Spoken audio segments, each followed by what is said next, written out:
യേശുവിൽ പ്രിയപ്പെട്ടവരെ, രാജാവ് ഒരുക്കിയ വിവാഹ വിരുന്നിന് ക്ഷണിക്കപ്പെട്ടവർ വരാതിരുന്നപ്പോൾ തെരുവീഥികളിലും വഴിയരികളിലും നിന്നവരെ മുഴുവനും ഭൃത്യന്മാർ വിളിച്ച് വിരുന്നുശാലയിൽ എത്തിക്കുകയാണ്. രാജാവ് അവിടെ സൗജന്യമായി നൽകുന്ന വിവാഹവസ്ത്രം ധരിച്ചിട്ട് വേണമായിരുന്നു വിരുന്നുശാലയിലേക്ക് പ്രവേശിക്കുവാൻ.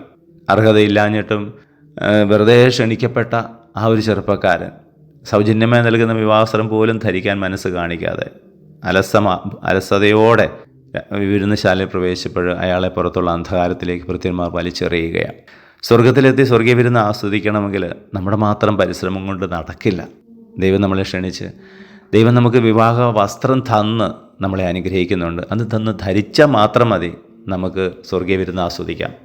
പക്ഷേ നമ്മളത് പലപ്പോഴും പാഴാക്കി കളയുകയാണ്. നന്മ ചെയ്യാൻ കിട്ടുന്ന അവസരങ്ങൾ ദൈവം തരികയാണ് നമുക്ക്, പക്ഷേ നമ്മളത് പാഴാക്കുന്നു. കുമ്പസാരത്തിലൂടെ നമ്മളെ തന്നെ വിശുദ്ധീകരിച്ച് ഈശോയെ തന്നെ ഹൃദയത്തിൽ സ്വീകരിച്ച് വിവാഹവസ്ത്രം ധരിക്കാനുള്ള അവസരം നമ്മൾ പാഴാക്കി കളയുന്നു. ദൈവം തന്ന വിലപ്പെട്ട സമയം നമ്മൾ ഒത്തിരി പാഴാക്കി കളയാറുണ്ട്, വെറുതെ അലസമായ സമയം ചെലവഴിക്കാറുണ്ട്. അതുപോലെ തന്നെ ദൈവം നമുക്ക് തരുന്ന പ്രചോദനങ്ങളുണ്ട്. നമ്മളെ തന്നെ വിശുദ്ധീകരിക്കുവാനും നന്മ ചെയ്യാനും നമുക്ക് തരുന്ന നിയന്ത്രണങ്ങളോട് സഹകരിക്കാതിരിക്കുമ്പോഴും നമ്മൾ ഈ വിവാഹവസ്ത്രം വേണ്ടെന്ന് വയ്ക്കുന്നവരാണ്. അങ്ങനെ അവസാനം നമ്മളും അന്ധകാരത്തിലേക്ക് വലിച്ചെറിയപ്പെടാനുള്ള സാധ്യതയുണ്ട്. അതുകൊണ്ട് ദൈവം തരുന്ന അവസരങ്ങളാകുന്ന വിവാഹവസ്ത്രം ധരിച്ച് സ്വർഗീയ വിരുന്ന് ആസ്വദിക്കുവാൻ നമുക്ക് സാധിക്കട്ടെ.